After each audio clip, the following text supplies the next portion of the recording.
Persian मुसाफिर त्याचं नाव होतं अब्दुल रझाक यांनी लिहून ठेवलेल्या वहीमध्ये असं नोंद करून ठेवलेले का जगामध्ये मी अनेक शहरांना व्हिजिट केल्या, अनेक शहरं पाहिली, परंतु हम्पीसारखं वैभव मी आजपर्यंत कुठेही पाहिले नाही. खरोखर मित्रांनो, हम्पी लय भारी. हम्पी फिरण्यासाठी पण ह्या हम्पी फिरताना अनेक प्रश्न मनात राहतात. का ही हम्पी फिरताना सुरुवात कुठून करायची, काय पाहायचं, कुठं कुठं फिरायचं, राहायचं कुठं, यायचं कसं, खायचं काय, असे अनेक प्रश्न मनात असतात. तर हेच प्रश्न सोडवण्यासाठी हा व्हिडिओ संपूर्ण नक्की बघा. नमस्कार मित्रांनो, माझं नाव जगदीश गायकवाड.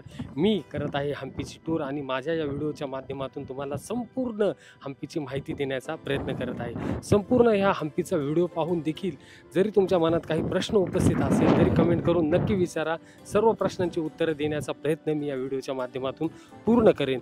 व्हिडिओ थोडा मोठा होईल, परंतु हम्पीची इत्थंभूत माहिती या व्हिडिओतून देण्याचा मी संपूर्ण प्रयत्न करेल. पण खरंच यार, हम्पी इज द ग्रेट. काय काय पाहावं, काय काय नाही, इतकं म्हणजे पुरातन अशा मंदिरांनी भरून पडलेलं जर कोणतं स्थान असेल तर ते म्हणजे हम्पी. ग्रेट. हा व्हिडिओ मोठा जरी झाला तरी चालेल, पण तुम्हाला मी डिटेल ही माहिती देतोय. आपण विरूपाक्ष मंदिरपासून जे हे अंतर येतो ना आता विठ्ठल मंदिरापर्यंत, ते जवळपास 2.5 किलोमीटरचं.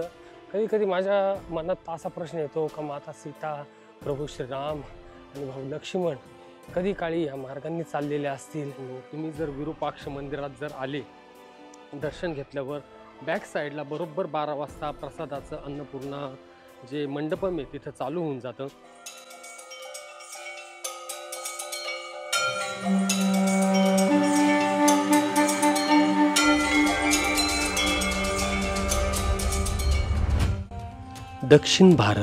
दक्षिण भारत म्हटले की डोळ्यासमोर येतात उंचच्या उंच शिखरे असलेली पुरातन मंदिरे, भव्य वास्तुकला, मस्त समुद्रकिनारे आणि महत्त्वाचं इडली, डोसा, उत्तप्पा असं मस्त साऊथ इंडियन जेवण.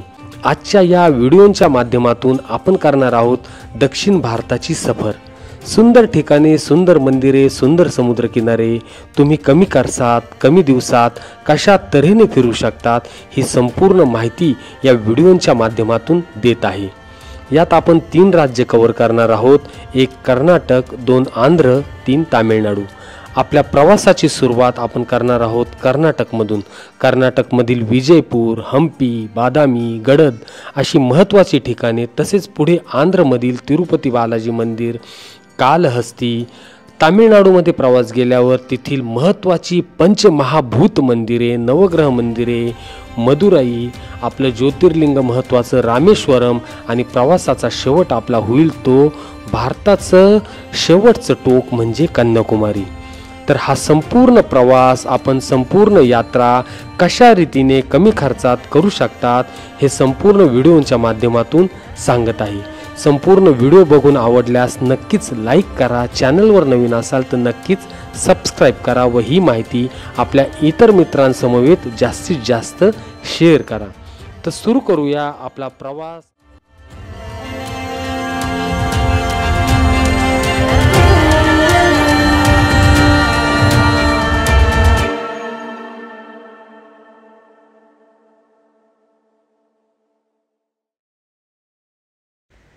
दक्षिण भारत यात्रेत दिवस 3च्या प्रवासात आपण बादामीच्या लेण्या, ऐहोळे, पट्टडक्कल पाहून बादामीच्या बसस्टँडवर आलो. बादामीच्या बसस्टँडवरून आपण गदगला आलो. गदगमध्ये आपण त्रिकुटेश्वर मंदिर बघून सकाळच्या रेल्वेने आपण गदगवरून आलो इथे आता हॉस्पेटला, आणि हॉस्पेटवरून कशा रीतीने बसने आपण हम्पीला येऊ शकतो इथपर्यंत आपण मागील व्हिडिओत पाहिलं. तर आजच्या व्हिडिओमध्ये आपल्याला आता हम्पी फिरण्यासाठी आपण कशा रीतीने हॉटेलमध्ये बुकिंग करू शकतो, कशा रीतीने हम्पीचे वर्ल्ड हेरिटेज मंदिरं पाहू शकतो ही संपूर्ण माहिती आपण सुरू करूया हम्पीचा भाग 1. अर्ध्या तासामध्ये आपण आलेलो आहे हम्पीला. हे हम्पीचं बस स्टँड आहे, ऑटो स्टँड, बस स्टँड एकच आहे हे सर्व, आणि मंदिरांचा समूह देखील इथे बराचसा. आता ते समोर मला तर वाटतं विरूपाक्ष मंदिर आहे. तर आता सर्वात महत्त्वाचा दुसरा पॉईंट, पहिला पॉईंट आपण काय पाहिला का आपण आपल्या ठिकाणावरून हॉस्पिटलपर्यंत कसं येऊ शकतो, कोणतीही ट्रेनने आपण हॉस्पिटलपर्यंत येऊ शकतो. दुसरा पॉईंट आपण पाहिला का आपण हॉस्पिटलवरून हम्पीला कसं येऊ शकतो. सगळं माहिती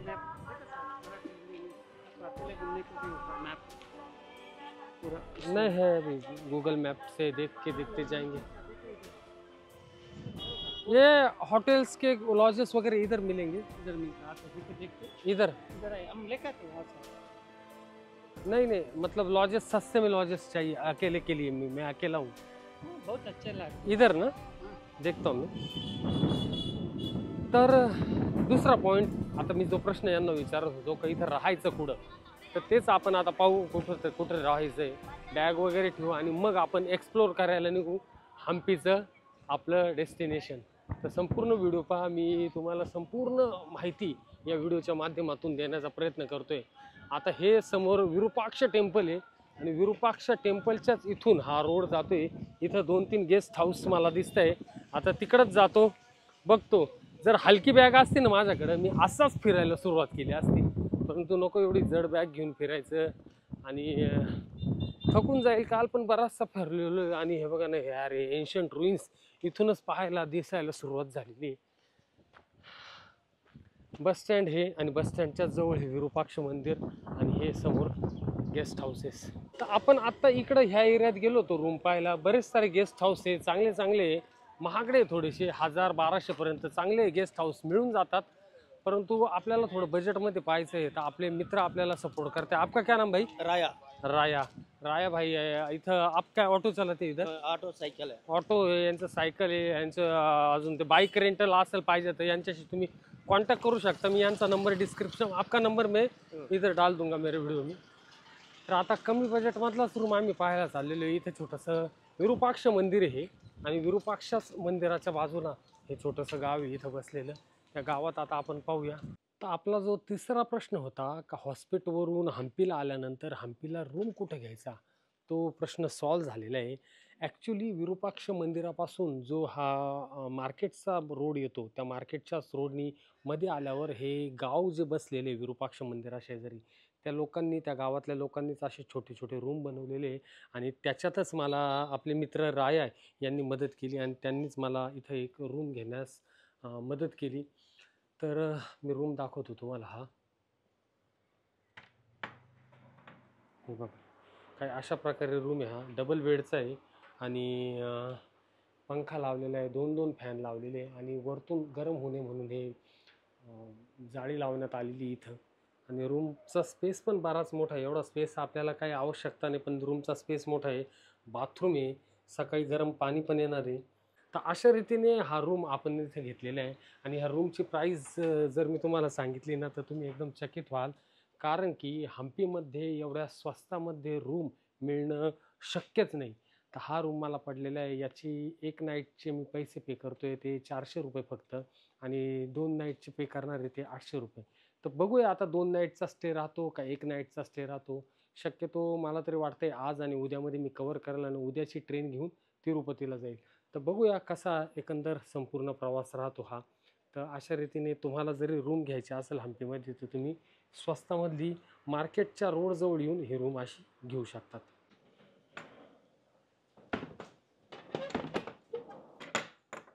चला, लॉक लावलेले 10:39 झालेली आहे आणि आपण आता रूम घेऊन पुढे चाललेलो आहे आता हम्पीचा साईट सीन करण्यासाठी।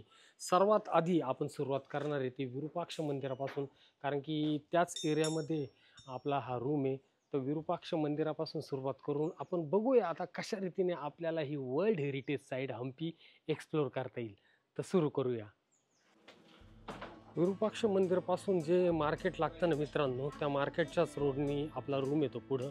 बघा, हे समोर विरूपाक्ष मंदिर आणि आपला रूम आहे तो असा हा रोड जो जातो मार्केटकडं, त्या मार्केटमध्येच आपला रूम आहे। आणि सुरुवात करूया आपण आपला पहिलं मंदिर विरूपाक्ष मंदिर याने। ॲक्च्युली हम्पीमध्ये फिरायचं असेल ना, तर ते 2 भागात आपण फिरू शकतो, एक साऊथ हम्पी आणि एक नॉर्थ हम्पी। तर त्याच्यातला आपण पाहतोय ते साऊथ हम्पी आणि साऊथ हम्पीमध्ये पण 3 कॉम्प्लेक्सेस वेगळे वेगळे। विरूपाक्ष मंदिरचं वेगळे, विजय विठ्ठल मंदिरचं वेगळे आणि ते ससेविकलू गणेश, असे 2 गणेश मंदिरांचं ते कॉम्प्लेक्स एक वेगळे, मातंग हिल वेगळे। तर अशा रीतीने वेगळे वेगळे पूर्ण डेस्टिनेशन आणि एक एक कॉम्प्लेक्स आपल्याला पूर्ण डिस्कवर करावं लागेल। तर आपण आता सर्वात आधी सुरुवात करू हम्पीतलं महत्त्वाचं मंदिर म्हणजे विरूपाक्ष मंदिरपासून। विरूपाक्ष मंदिराची सुरुवात करण्याआधी मी तुम्हाला हा जो विरूपाक्ष स्वामी रथोत्सवी इथली माहिती तुम्हाला वाचून दाखवतो मी।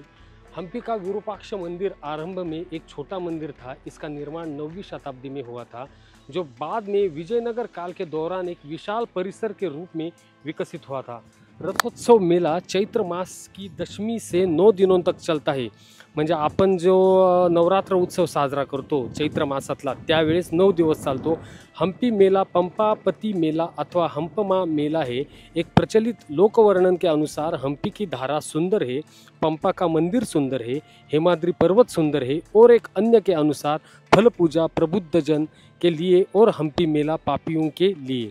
तर अशा रीतीने रथोत्सवाची माहिती इथं देण्यात आलेली आहे। चैत्र महिन्यातले जो नवरात्र उत्सव असतो त्यावेळेस 9 दिवस हा रथोत्सव चालतो आणि असं म्हटलं जातं की भगवान शिव आणि माता पार्वती यांचा विवाह जो झाला होता ना तो ह्याच विरूपाक्ष मंदिरामध्ये झाला होता। आत्तापर्यंत म्हणजे जवळजवळ 10-20 वर्षापर्यंत आधी इथं विवाह सोहळे होत होते, परंतु आता मात्र बंद करण्यात आलेले।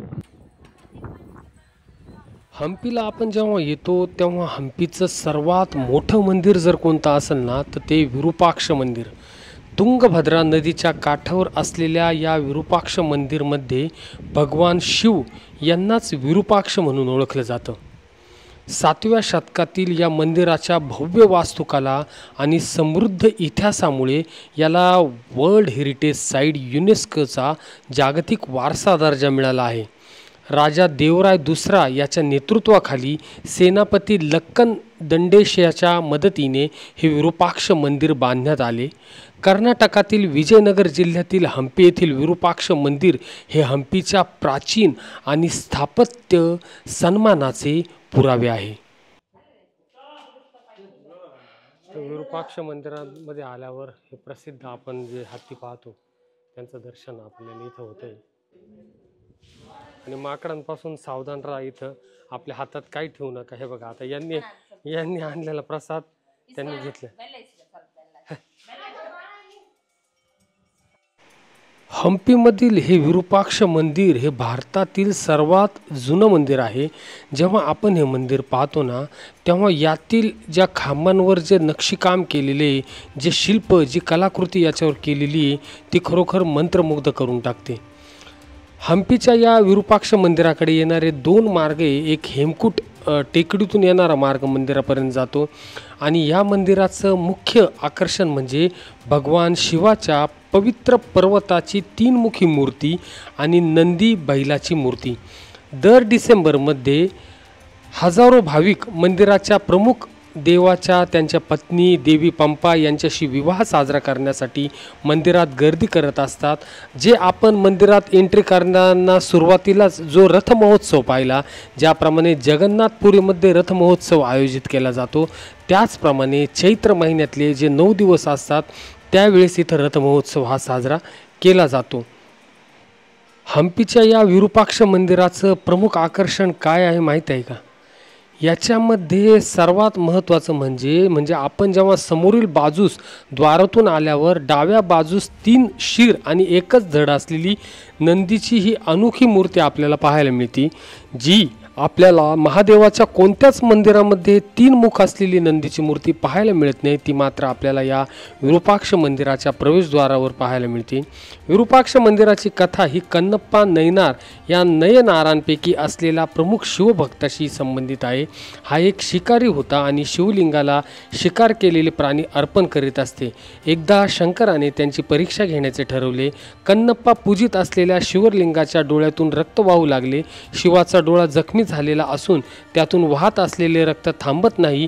हे बघून कन्नप्पाने धारदार पात्याने स्वतःचा डोळा काढून शिवलिंगाच्या डोळ्याच्या जागी लावला।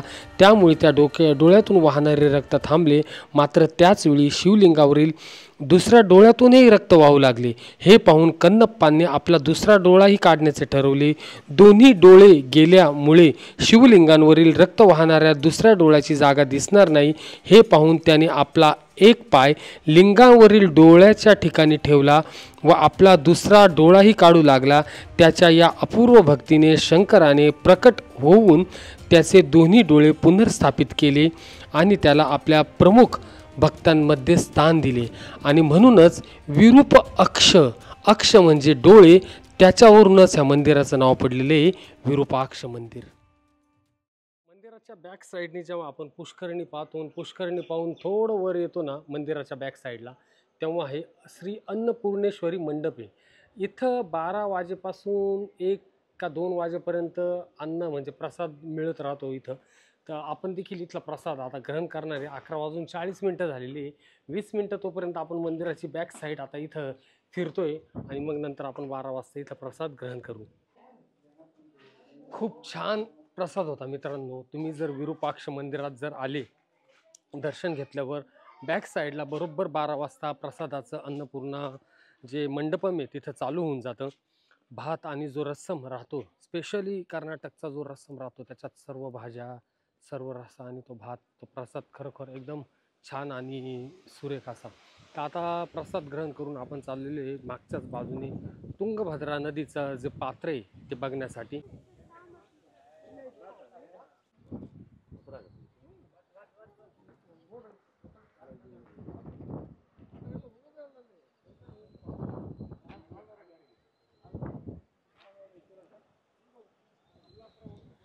विरूपाक्ष मंदिरापासूनच बॅक साईडने आपण प्रसाद ग्रहण करून जे मागच्या बाजूने येत होते तुंगभद्रा नदीचं पात्र पाहण्यासाठी. मोठे मोठे दगडशिला इथं दिसून येतात. ते मंडप आहे.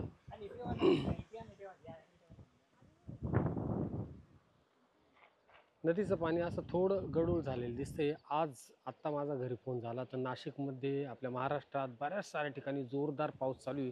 इथं मात्र कडक उन्हाचा तडाखा सुरू आहे. त्याच्यामुळे जर हंपीत फिरायला येत असाल तर महिन्यानुसार तुम्ही टोपी, सनग्लासेस बरोबर अवश्य असू द्या तुमच्या, कारण की इथं ऊन म्हणजे फार कडक ऊन असतं.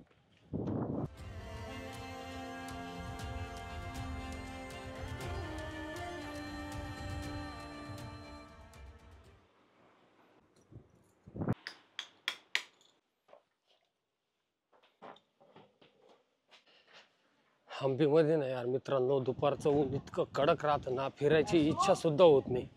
त्याच्यामुळं आता 12:30 ते 2 वाजेपर्यंत रेस्ट केला आणि आता निघालोय पुन्हा एकदा. आपण जेव्हा आलो हंपीमध्ये तेव्हा सर्वात आधी जे पाहिलं आपण ते विरूपाक्ष मंदिराचं कॉम्प्लेक्स पाहिलं. आता विरूपाक्ष मंदिराच्या समोरून जो रोड जातो तो विजय विठ्ठल मंदिर कॉम्प्लेक्सकडं. कैरी वाटतं ये कैरी. Star food. Okay okay okay. समोर विरूपाक्ष मंदिर आणि हा सरळ रोड जाईल विजय विठ्ठल मंदिरकडे. आणि हा तो एक मार्ग म्हणावा लागेल का विरूपाक्ष मंदिर आणि विजय विठ्ठल मंदिर यांना जोडणारा हा राजमार्गच तो म्हणावा लागेल. पण खरंच यार हम्पी इज द ग्रेट. काय काय पाहावं काय काय नाही, इतकं म्हणजे पुरातन अशा मंदिरांनी भरून पडलेलं जर कोणतं स्थान असेल तर ते म्हणजे हम्पी. ग्रेट. विठ्ठल मंदिर, अच्युतराय मंदिर आणि येडूरू बसवण्णा. आता थोडा वेळ आधी आपण त्या मावशी जे विकत होत्या ते फळ पाहिलं ना, त्याचं हे झाड आहे बघा, स्टार फळ. बघा हे विरूपाक्ष टेम्पल इथून 1 किलोमीटरवर होतं. तिकडून आपण आलो ना. आता विठ्ठल टेम्पल आहे इथून 1.75 किलोमीटर. श्री यत्रोधरकम हनुमान टेम्पल ते देखील इकडंच आहे. जाऊ आपण आता एक एक एक एक टेम्पल कव्हर करू. पुन्हा आता इकडं जायचं आहे. आणि हा संपूर्ण व्ह्यू, अमेझिंग व्ह्यू, हा तुंगभद्रा नदीचा व्ह्यू आपल्याला मिळतोय.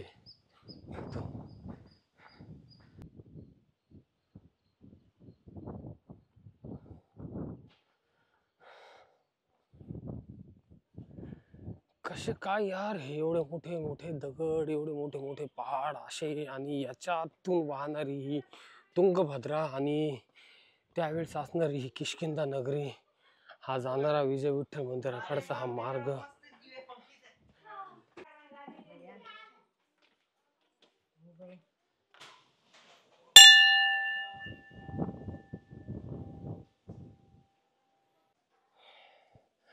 कोदंडराम टेम्पल आप देख रहे हैं. हम अभी गुरुजी से थोड़ी जानकारी इसकी लेना चाहते हैं. तो गुरुजी ये टेम्पल के बारे में थोड़ी जानकारी हमें दीजिए.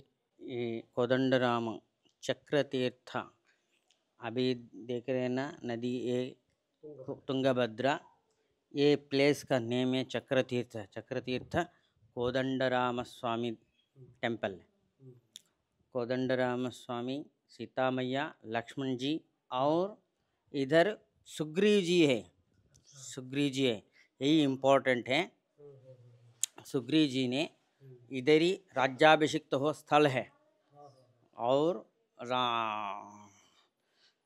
लंका पति रावण संहार होने के बाद इधर आके प्रतिष्ठापन हुआ श्री रामचंद्र, प्रभु श्री रामचंद्र और सीता माता और लक्ष्मण जी। बाहर हनुमान जी हैं, हनुमान जी हैं। धन्यवाद। जय श्री राम, जय जय श्री राम। कोदंडराम मंदिर पाहून जेव्हा आपण मंदिराच्या बॅक साईडने पुढे येतो तेव्हा अजून एक वर एक मंदिर दिसतं। ते एक छोटंसं दुसरं मंदिर आहे, परंतु विजय विठ्ठल मंदिर कडे जाण्यासाठी अजून बराच लांबचा प्रवास आपल्याला करावा लागतो, 1 ते 1.5 किलोमीटरचा।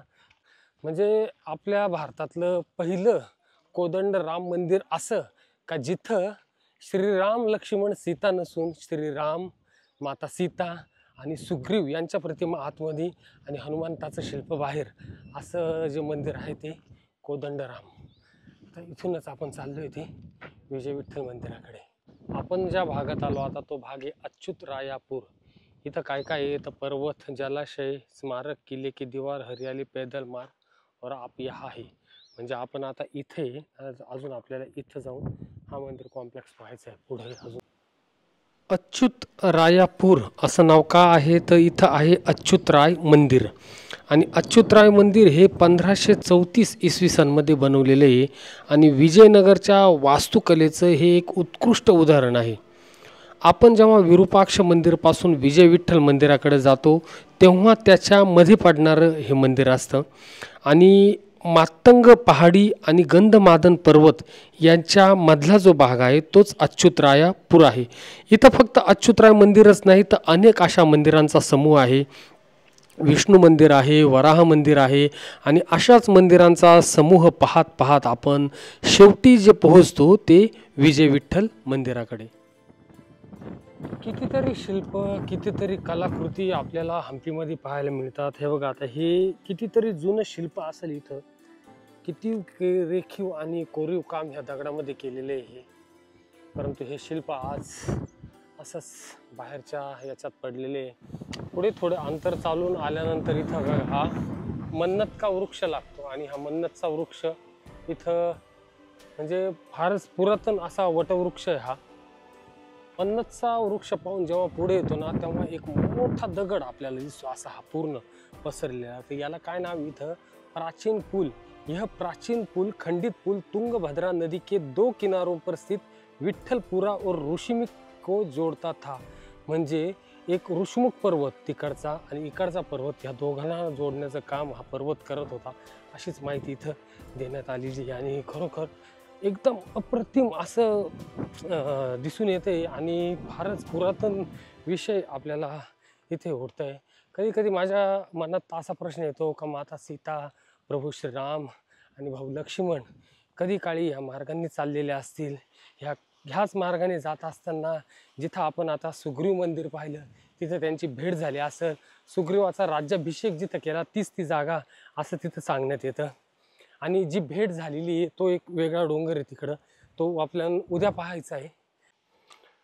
हा व्हिडिओ मोठा जरी झाला तरी चालेल, पण तुम्हाला मी डिटेल ही माहिती देतोय। आपण विरूपाक्ष मंदिरपासून जे हे अंतर येतो ना आता विठ्ठल मंदिरापर्यंत ते जवळपास 2.5 किलोमीटरचं आणि अच्युतरायपासून जवळपास 1 किलोमीटरचं आणि आता इथून आपण येतो ते मेन जो कॉम्प्लेक्स आहे आपला विठ्ठल मंदिराचा तिथे येतो आणि आपल्याला उद्या जो पहाटे जो ट्रेक करायचा किंवा आता जमलं तर आता जाऊ, तो ट्रेक बरोबर विठ्ठल मंदिराच्याच मागं बॅक साईडला ते बघा ते तो समोर जो डोंगर दिसतोय तिकडचा।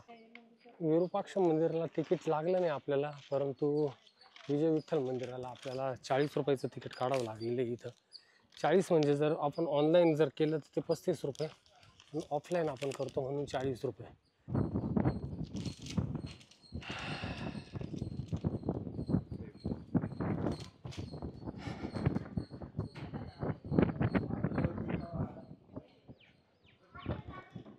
यस, फायनली ज्या गोष्टीची बराच दिवसापासून प्रतीक्षा होती बऱ्याच दिवसापासून जे व्हिडिओ पाहत आलेलो होतो हम्पीमधल्या विजय विठ्ठल मंदिरापर्यंत, कधी जाईल ती ही वेळ आज आलेली आहे. आणि आज आपण फायनली आलो आहे हम्पीमधल्या विजय विठ्ठल मंदिरामध्ये. तर संपूर्ण मंदिराचा इतिहास जाणून घेऊ, संपूर्ण मंदिराची माहिती जाणून घेऊ. हम्पीतील 2 मंदिरे ही सर्वात मुख्य मंदिर आहे. सकाळी आपण जे सर्वप्रथम मंदिर पाहिलं ते विरूपाक्ष मंदिर, आणि आता आपण जे मंदिर पाहतोय ते विजय विठ्ठल मंदिर. विजय विठ्ठल मंदिर त्याची अप्रतिम वास्तुकला आणि अतुलनीय कारागिरीसाठी प्रसिद्ध आहे. विजयनगर काळातील शिल्पकार आणि कारागीर यांच्याकडे असलेली अफाट सर्जनशीलता आणि स्थापत्यशास्त्रातील उत्कृष्टतेचे हे मंदिर म्हणजे मूर्तिमंत उदाहरण आहे. विजय विठ्ठल मंदिर हे द्रविडियन वास्तुशैलीत बांधलेले आहे. त्यात विशिष्ट दक्षिण भारतीय मंदिर स्थापत्यकलेची वैशिष्ट्ये आहेत.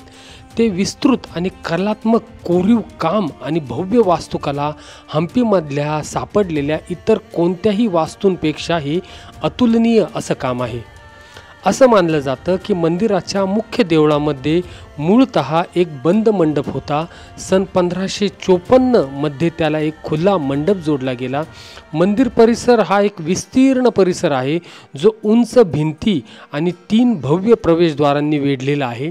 मंदिर परिसरामध्ये अनेक सभामंडप, देवळे आणि मंडपे आहेत. त्यातील प्रत्येक वास्तू ही दगडापासून बनलेली आहे आणि प्रत्येक रचनेचे स्वतःचे असे एक सौंदर्य आहे. या वास्तूंमध्ये देवीचे मंदिर, महामंडप आणि मुख्य सभामंडप, रंगमंडप, कल्याण मंडप म्हणजेच तो विवाह मंडप आणि उत्सव मंडप हे उल्लेखनीय आहेत. आणि अर्थातच तिथं आहे तो प्रसिद्ध दगडी रथ. विठ्ठल मंदिराचा इतिहास काय आहे तर प्रसिद्ध हे विजय विठ्ठल मंदिर हे 15व्या शतकातलं आहे. हे विजयनगर साम्राज्याच्या शासकांपैकी एक राजा देवराय जो 1422 ते 1446 या कारकिर्दीत त्याने बांधलेला आहे. विजयनगर राजघराण्याचे सर्वात प्रसिद्ध शासक कृष्णदेवराय जे 1509 ते 1529 यांच्या कारकिर्दीत मंदिराच्या अनेक भागांचा विस्तार आणि वाढ करण्यात आली. स्मारकाला सध्याचे स्वरूप देण्यात त्यांची महत्त्वाची भूमिका त्यांनी बजावली. विठ्ठल मंदिराला श्री विजय विठ्ठल मंदिर असेही म्हणतात. हे भगवान विष्णूंचे अवतार भगवान विठ्ठलाला समर्पित आहे. मंदिरात विठ्ठल विष्णूची मूर्ती विराजमान होती. या मंदिरातलं मुख्य आकर्षण महामंडप आहे, दगडी रथ आहे. महामंडप म्हणजे विठ्ठल मंदिराचा महामंडप किंवा मुख्य सभामंडप मंदिराच्या आतील अंगणात आहे. हा महामंडप अत्यंत सुशोभित अशा पायावर वसलेला आहे. पायथ्याला योद्धे, घोडे, हंस आणि इतर अनेक सजावटीच्या नक्षीकामांनी तो पूर्ण सजवलेला आहे. महामंडपाच्या मध्यभागी नरसिंह आणि याली यांची सुंदर शिल्पे असलेल्या 16 सुशोभित स्तंभ आहे. 16 खांबाचा हा संच आयताकृती सभागार बनवतो. महामंडपाचे सुंदर शिल्पकाम केलेले अलंकृत खांब या भव्य मंदिराच्या वैभवाची साक्ष देतात. दगडी रथ ज्यालाच आपण स्टोन चॅरेट म्हणतो, तो विठ्ठल मंदिर संकुलात विपुल शिल्पाकृती असलेला असा हा दगडी रथ आहे जो विजयनगर राज्याची सर्वात आश्चर्यकारक वास्तुकला मानला जातो. दगडी रथ किंवा रथ मंदिराच्या प्रांगणात उभा आहे. हा भारतातील 3 प्रसिद्ध दगडी रथांपैकी एक आहे. इतर 2 कोणार्क ओडिसाला आणि दुसरं महाबलीपुरम तामिळनाडू येथे आहेत. तर आपण सभामंडप पाहिला, दगडी रथ पाहिला आणि अजून महत्त्वाचं आकर्षण म्हणजे रंगमंडप. आणि रंगमंडपामधले जे आहे ते संगीत स्तंभ म्हणजे हे जे रंगमंडप आहे याच्यात 56 जे खांब आहे ते त्याच्या संगीतासाठी प्रसिद्ध आहे. असे म्हटले जाते की ह्या खांबामधून सा रे गा मा असे विविध सूर याच्यातून निघत.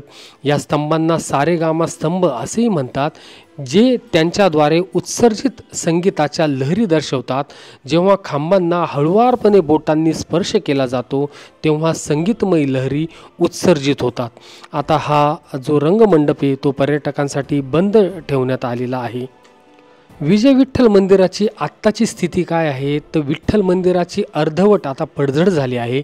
मंदिराच्या गर्भगृहात एकेकाळी विठ्ठलाची मूर्ती होती, मात्र आता हे गर्भगृह कोणत्याही मूर्ती विरहित आहे.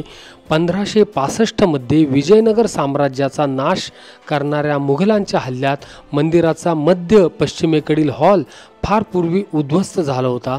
रथाची चाके एकेकाळी कार्यरत होती आणि ती लोक फिरू शकत होती, परंतु काही वर्षापूर्वी सरकारने चाकांचे आणखी नुकसान होऊ नये म्हणून ते पक्के केले. संगीताच्या लहरी अनुभवण्यासाठी संगीताच्या खांबावर चापट्या मारणे देखील प्रतिबंधित आहे, कारण वर्षानुवर्षे तसे केल्याने रंगमंडपातील संगीत स्तंभांचे देखील नुकसान झाले आहे. तर अशा विजय विठ्ठल मंदिराची आणि आपल्या पंढरपूरच्या विठ्ठल रुक्मिणी माता मंदिराची काही कथा आहे का? तर हो, नक्कीच ही कथा आहे की पंढरपूरच्या विठ्ठलासाठी विजयनगर साम्राज्याचे सम्राट कृष्णदेव रायांनी हे जगप्रसिद्ध मंदिर बांधले होते.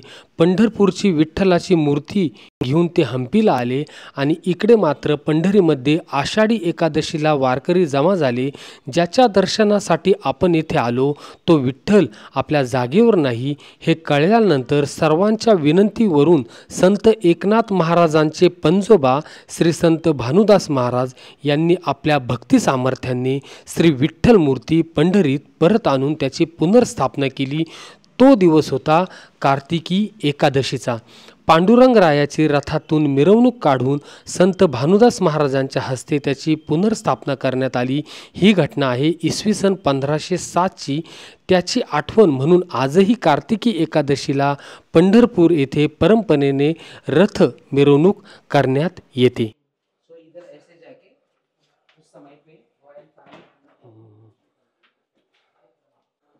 म्हणजे हे जे आहे ना विजय विठ्ठल मंदिरामधले, हे बघा, हे 2 स्टोन, हे हा आणि हा, तर इथंच भगवंताच्या मूर्त्या राहिलेल्या असतील, पण आता मूर्त्या तर नाही आहे इथं, मध्ये फक्त हे 2 स्टोन आपल्याला दिसत आहे. हम्पी भाग 1च्या या व्हिडिओमध्ये आपण पाहिलं विरूपाक्ष मंदिर.